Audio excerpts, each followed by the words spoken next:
Hello, everyone.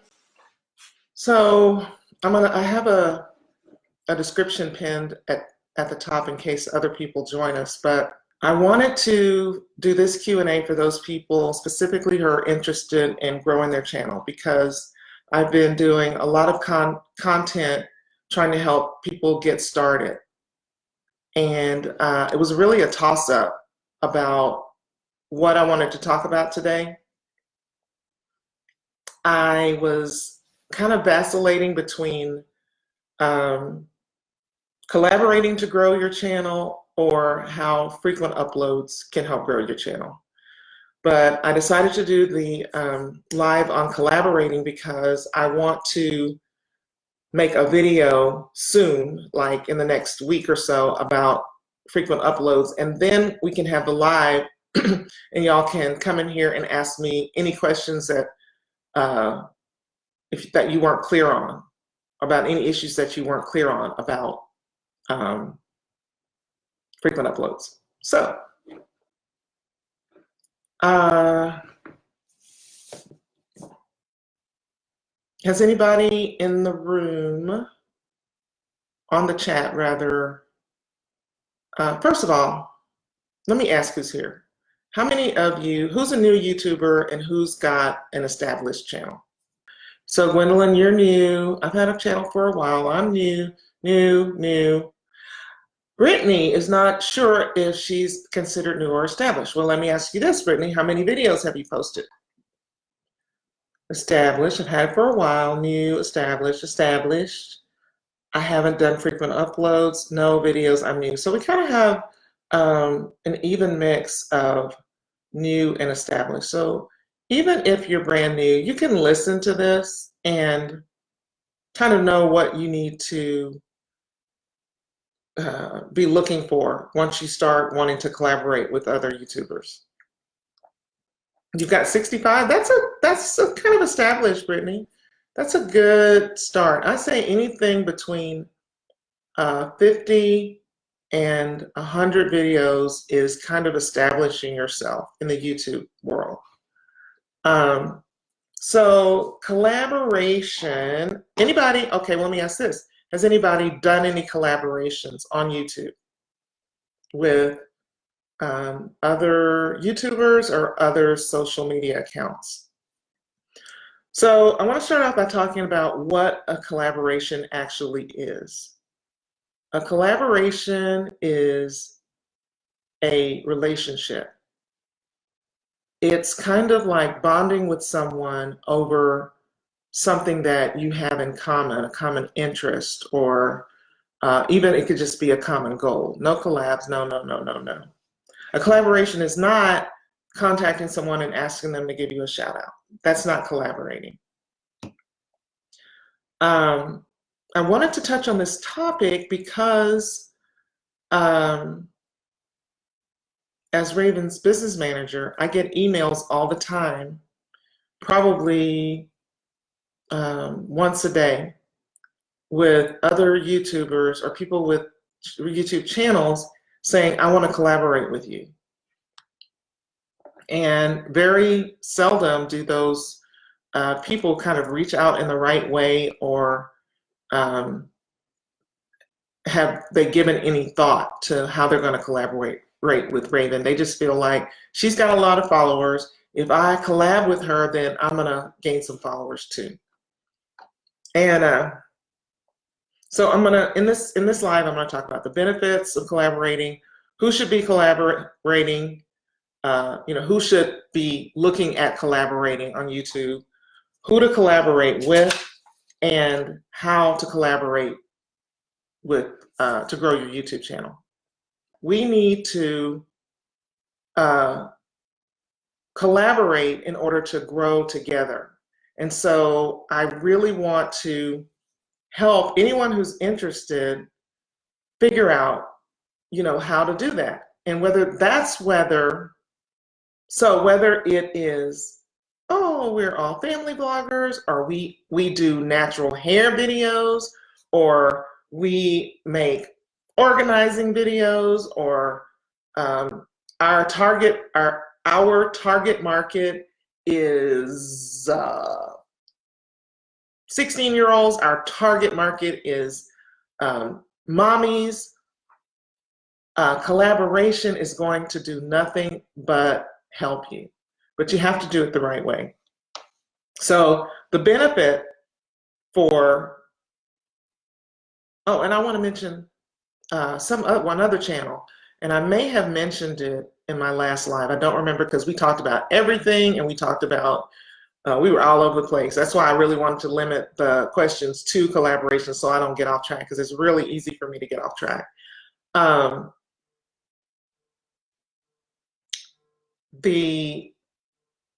There is a channel, there are some YouTubers, young people, probably right out of college young, who've been on YouTube for a while. And they have a network, a multi-million-dollar network of YouTube channels. So this is like taking collaboration to the next level.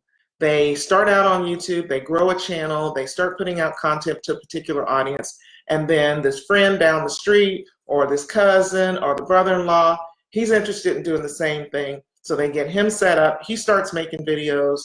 They use the same techniques they use to grow their channel and to promote their content for him. And then when he gets his, I think I did, because I was talking about the dog got a channel. I was talking about that in my last live. So, but this not only can work for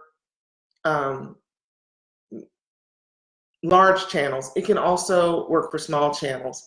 And Sonia, I'm going to answer that question about how to find other YouTubers to collaborate with. The benefits to collaborating is that if you collaborate with someone on your YouTube channel, and you set your metadata up properly, your titles, your tags, your keywords, and also your thumbnails, then you're going to be suggested by their videos, and they're going to be suggested by your videos. So you're going to get more views together. Also, you might, I mean, I think when people think about collaborating on YouTube, the first thing they think about is gaining subscribers. And you can do that too, but that's not the only benefit. I mean, just because someone is subscribed to someone you're collaborating with, that they would subscribe to, that someone is subscribed with your collaboration partner, that they would subscribe to YouTube. They may, but it's about being suggested to a different audience, a slightly different audience on YouTube, and having YouTube suggest your videos. It can also help you if you're interested in pivoting to another niche. So there was an example of a guy on YouTube who had quite a few subscribers, and his videos were doing really well. So he was in the hair niche, and he wanted to pivot to beauty. So what he did was he collaborated with a much smaller YouTube channel to do her hair and hopefully get exposed to his audience, to her audience, so that he could pivot into doing makeup videos. Do I think there's such a thing as collaborating too soon? Yes, because in order to collaborate, you have to have something to offer. Collaborating is for people with some kind of audience already, because collaborating is about offering value to that other person that you're collaborating with.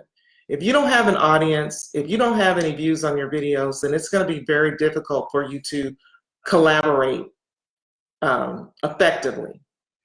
If you don't have the views, or if you're not posting consistently, and you don't have at least maybe 1,000 subscribers to start with, you may not need to focus on collaborating. You need to focus on leveling up your channel, so that when you get to that point, you will have something to offer. So if I would say my suggestions, and this is not hard and fast, if you have less, you can definitely go ahead and collaborate with less, but I would say at least 1,000 subscribers.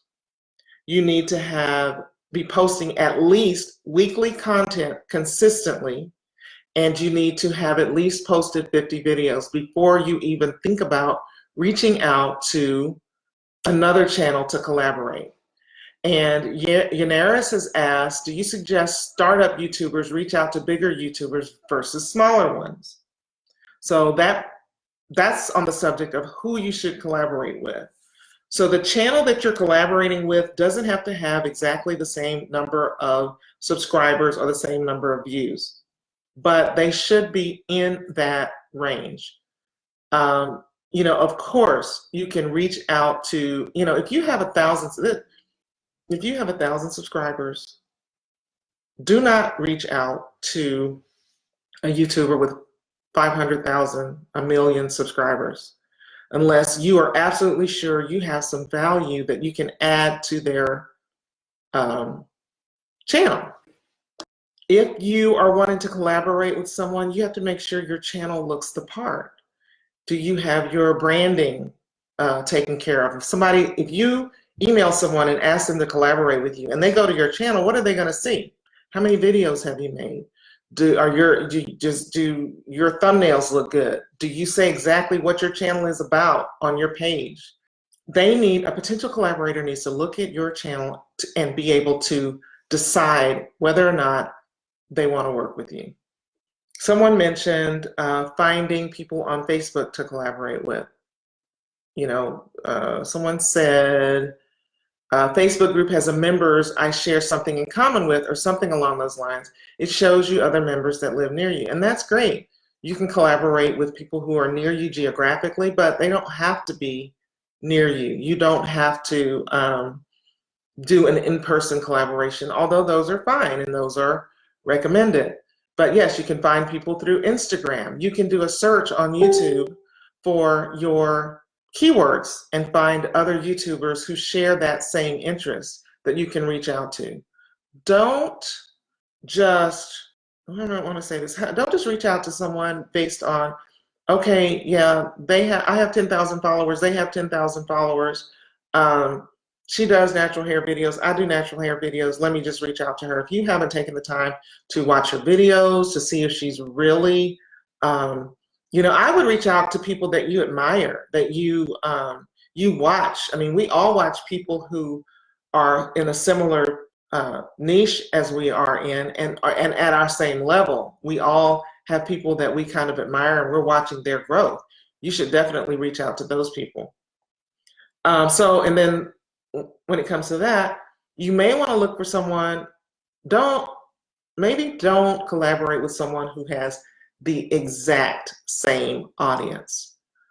So, for instance, if Raven is an African-American mommy blogger and she reaches out to another African-American mommy blogger on her level, then those people are already probably going to share the same audience.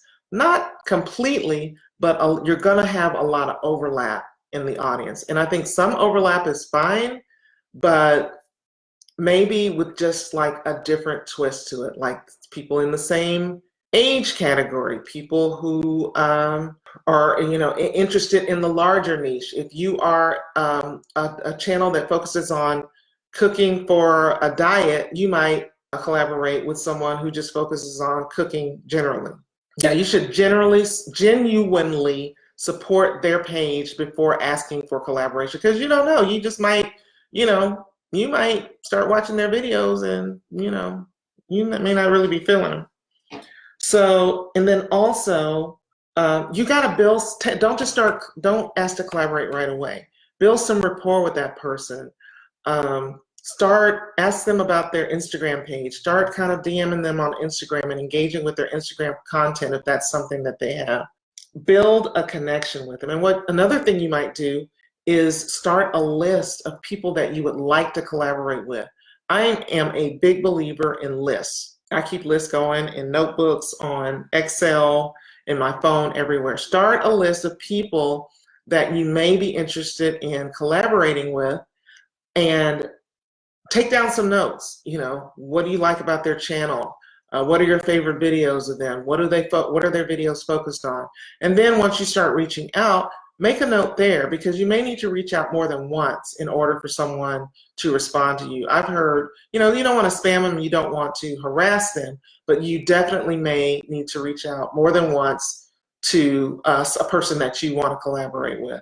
Reaching out, you can reach out on their social media, you can reach out through their YouTube page.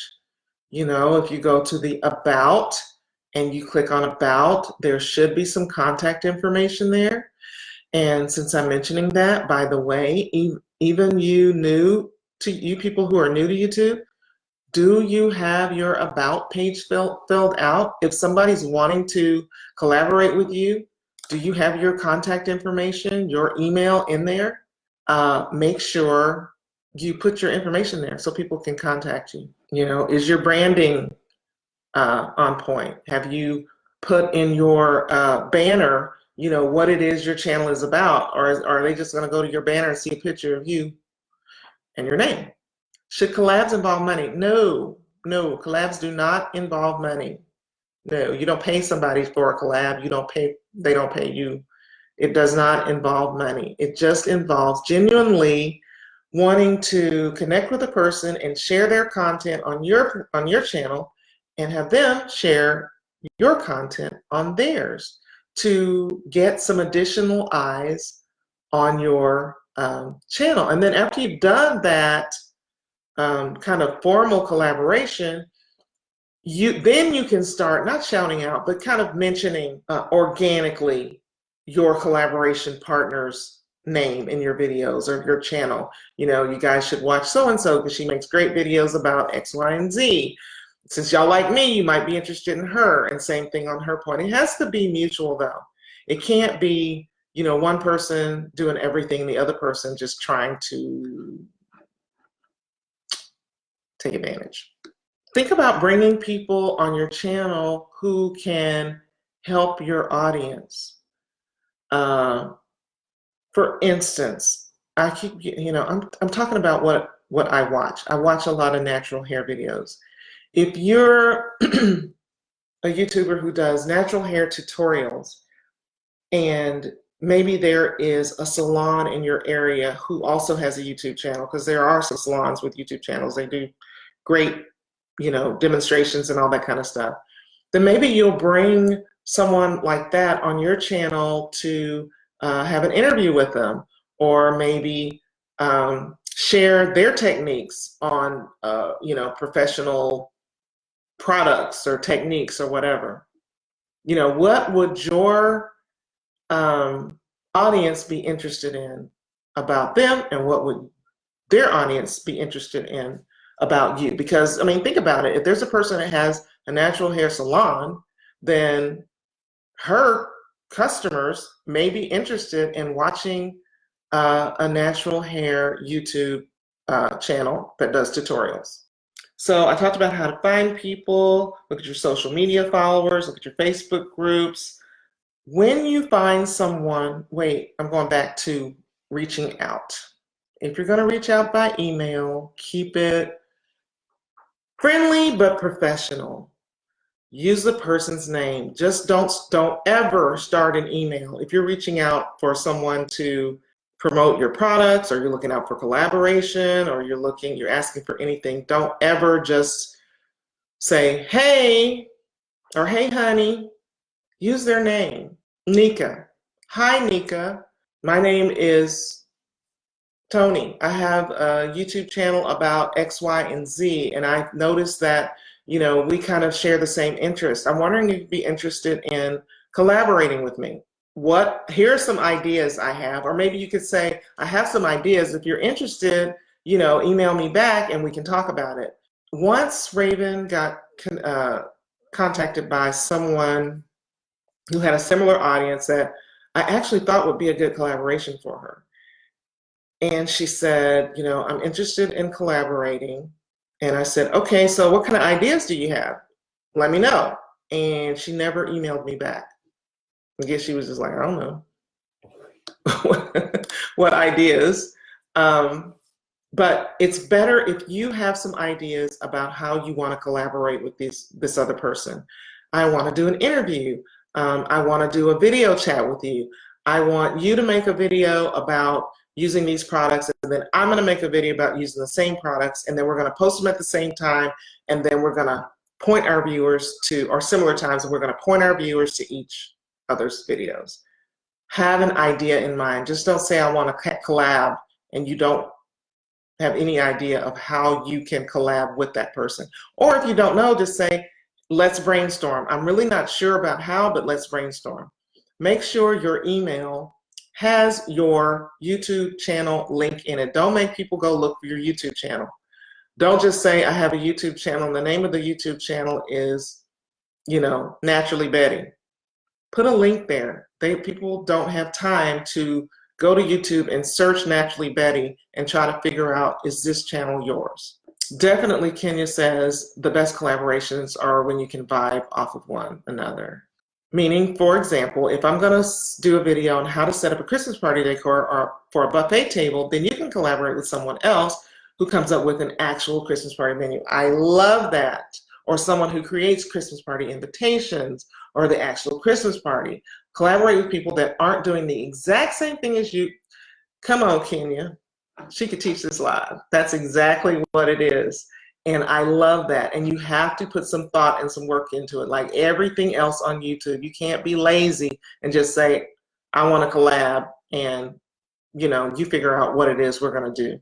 When you're communicating with someone about, or let's just say, you found someone to collaborate with, you think that you guys would be a good match, you tossed around your collaboration ideas, you plan the collaboration, make sure that you communicate your expectations, your schedule, the timing, the deadlines, what's going to be said or not said. Make sure that they know the rules of YouTube. They know not to put music that they don't have a license to. They know not to talk negatively about brands and then show that brand's commercial on their site, because you don't want to you don't want someone to mess up on their video and then that mess you up. And speaking of that, there's a YouTuber named Ian Corzine. I'm going to write it down. Ian, Korzine, YouTube attorney, who had a video about collaboration, what not to do in a collaboration. And he also, in his description, has a link to an agreement that you can use, a simple agreement that you can use when you're collaborating. And that agreement is basically to make sure the two of you are on the same page.